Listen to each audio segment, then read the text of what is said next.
Hey guys, welcome back to Cat View. So this is going to be a very quick upload today, hopefully. I'm literally like putting my phone, which is what I record from, I'm putting my phone down to like, I'm waiting for it to get to like 10%. So I have to force myself to do short uploads. So I apologize that you guys always get the long uploads. So anyway, I'm going to try and keep this short and sweet today. So I just want to talk to you guys really quickly about a few movie/news entertainment updates that have been going on. So the first thing, we're going to just get straight into it. So the first thing is the Mortal Kombat trailer dropped. I know. So a lot of people have been super excited about this. People that have been OG fans of Mortal Kombat franchise for a long time. I like the Mortal Kombat franchise. I've never been like a super fan, but I enjoy it. Like, a girl likes her fatalities. You guys know I like my horror and my gore. So we got a red band trailer, not just a regular trailer. We got a red band trailer, and everybody knows when you get red band, it's either A, extreme graphic violence and gore, which is Mortal Kombat. B, sex scenes, or nudity, or C, extreme profanity and cursing and bad language. So being a Mortal Kombat film, of course, it's going to be lots of gore. So they put straight up red band trailer showing everybody what their intention is, basically being like, listen, this is going to be a kick-ass, full-on, no holds barred Mortal Kombat movie. And from the trailer, I gotta say, there is definitely some gore there, but we really didn't get to see much except for the last like 20 seconds of it, where it just goes fatalities, and then you just see like all these fatalities. You see like Kano pull a werewolf's heart out or whatever that was. So it was really interesting. Also, like, I don't want to talk too much about it because then I'm basically doing like a trailer review. This is more like a quick trailer breakdown. But basically my overall thoughts were, why is Johnny Cage not there, first of all? Like, why? I feel like Kano's trying to replace Johnny Cage, and I feel like they're trying to put that humor, which, like, for someone who lives in Australia, like, the whole you're Ripper, you're beauty, like, isn't really funny to someone like me. But I guess like other audiences around the world would probably find that funny. I think Australians do well, like, overseas. They like the accent and the humor. I guess it's the same for us with other nationalities and stuff like that. But yeah, I personally don't find the Aussie humor funny. I didn't like it either when I watched Suicide Squad. I don't remember the character in that, but he was Australian, and I don't find it funny. And why do they always look the same? Like, they're always scruffy, and anyway, whatever. I digress. So anyway, the trailer though looked not bad. It didn't look great, but it didn't look bad. I feel like it was kind of a letdown for me, but at the same time, I guess I wasn't super expecting anything like massively awesome. I think for me, really, the fact that we're just getting another live action Mortal Kombat film is kind of awesome. I think that seeing Sub-Zero, which I believe is the highlight, he was the highlight of the trailer. Sub-Zero, you know, and Sub-Zero and Scorpion are basically your main characters. I feel like Sub-Zero like really shined through in this trailer anyway. Like, we'll see if they drop another trailer. I'm sure they will, and then they'll have more showing, although I really don't know how much more you can show. I don't want them to show more. This was definitely a story trailer, which is shown through Sonya Blade. It's Sonya Blade, but I didn't like the casting choice here. But it's been narrated by the backstory has been narrated by Sonya Blade. She's basically explaining this new character.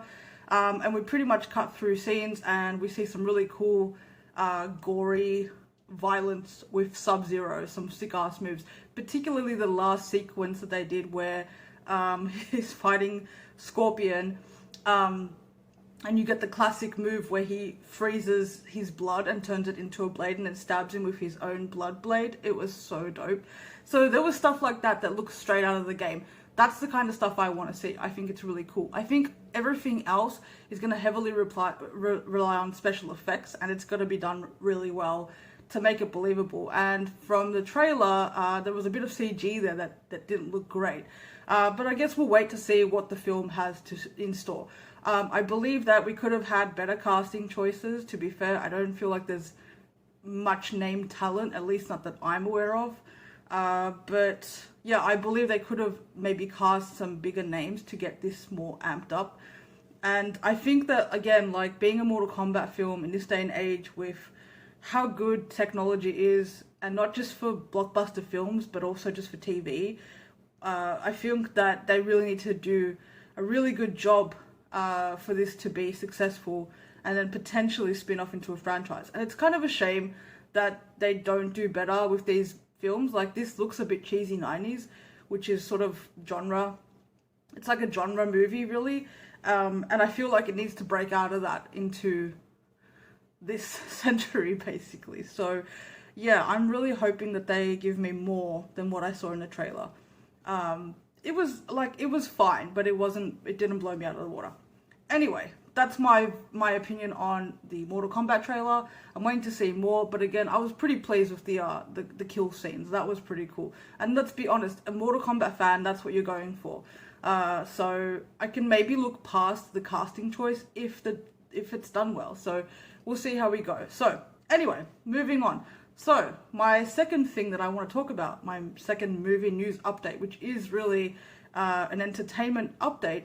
So the Flash movie, it's going to go on for a while. I'm going to try and keep it short. So the Flash movie coming out 2022 is going to have, as we know, it's going to have Michael Keaton coming back as his Batman. Now, there's been rumors that have been going around for a while that Michael Keaton is going to have like his daughter or like, I don't know, a niece or like some sort of protege that's actually going to replace Batman, and it's going to be Batgirl. There was also talk that there was going to be a Batgirl TV show, which I talked about in my previous upload. So I don't want to talk too much about that, but I don't know if that's going to tie in through the movies into the TV streaming universe and vice versa, which is, I think, what they're going for with DC. I've said this, like I said in my previous, where DC is basically doing the extended universe in different worlds and following, MCU, and doing it that way. So we're going to be seeing a lot of like crossing and interdimensional stuff, and like I feel like characters are going to come back and characters are going to die, and it's going to be crazy. I'm optimistic. I'm not going to say like I'm hyped. I'm optimistic as to what can come with the way the direction is going with the new DCEU. And I say new because like a lot of new stuff is happening, really. It feels like a shift away from previous characters. I mean, kind of already done that with Cyborg being obviously recast at some point, hopefully, if they choose to continue with the character. Ben Affleck has left as his Batman as far as we know. So yeah, we don't know what's going on with Cavill. So anyway, back to the Flash movie. So Flash coming out 2022, like I said, and I'm trying to give you the backstory so this makes a bit more sense. So the rumors were that potentially Batgirl is going to replace Batman, and then potentially a Supergirl as well. So it could potentially, again, and this could be just for one movie, so don't lose your mind when I say this, but potentially it could replace the Batman, Superman, Wonder Woman Trinity, and instead be an all-female lead, like Trinity, or trio if you will, and have Supergirl, Batgirl, and Wonder Woman, or Batwoman. I believe it's Batgirl, not Batwoman. So that's the rumor. So I don't know if this is true. However, earlier today, and I tweeted about this, earlier today, an actress, and I'm going to check, named Sasha Calle, I hope I don't mispronounce her name, named Sasha Calle, who I think stars on The Young and Restless. I've never seen her. She's pretty young. She's pretty fresh. I believe this is going to be a debut film for her, and I tweeted about this. It's actually really sweet and really, she had a really humble, wholesome response, and basically it was a little clip through a Skype video call, I believe, with the director of the Flash film, Andy Muschietti, talking to her, basically casting her and telling her she's going to be the new Supergirl. So that was really cool and really awesome to see. It was really sweet. She was really humble and, like I said, thankful about everything and whatnot. I think she looks pretty cool. It's definitely different to how some people see Supergirl. I really hope that this doesn't get hate. I know that with the internet, a lot of stuff does. I really hope that it doesn't, because she seems really sweet. She seems really nice. And again, I've not seen her work previously, but I don't know, to call it a gut feeling, but she just looks like a dedicated actress. So I'm hoping she does well with the role. I hope she does it justice. And I'm excited. I'm really excited to see what this means going forward. Does it mean we're gonna get an all-female, it's gonna be nuts, an all-female like trio, and that would be insane. That's never happened. I don't think that's ever happened. It might have been like a CW thing at one point in an episode or something, but I don't think that this has ever happened. So that would be bananas. But this is already, like, as I've talked about before, it's already bananas because we're getting Keaton back. So Keaton and Ben Affleck in the same film, and we've got like Robert Pattinson's Batman on the other world. Like, it's crazy. DC is just doing some really risky but kind of cool shit, and I'm really into it so far. I'm liking the casting choice. You know, I'm really keen about this, so I'm positive and optimistic, and congratulations to Sasha for getting the role.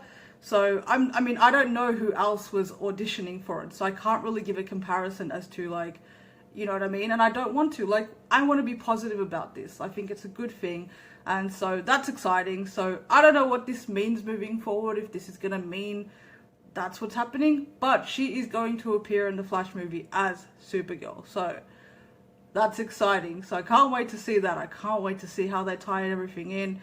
It's going to be bananas, guys. So let's stick with it. I hope you guys are all DC fans like me. I mean, if you're watching this, you must be. So thank you guys for watching. That's all I want to talk about. Besides that, Godzilla vs. Kong is coming soon, so I'm excited about that. We got Justice League, Zack Snyder's Justice League, coming very soon. I will, of course, do a review on the final trailer. I think we got one more coming, one more little tease. And then, obviously, the film itself. So I'm just going to spend 4 hours, and that entire day is just the Justice League day. It's going to be set aside. So anyway, that's what I want to talk about. I just want to give you guys a quick little brief on the new Mortal Kombat trailer because it dropped. The new news that we have a new Supergirl, which is cool and exciting, and I will keep you guys updated as more stuff comes in. Thank you very much for watching. Don't forget to subscribe, hit the like if you guys enjoyed this. Leave a comment down below, let me know what you guys think, and I'll see you guys soon. Thanks for watching. Bye.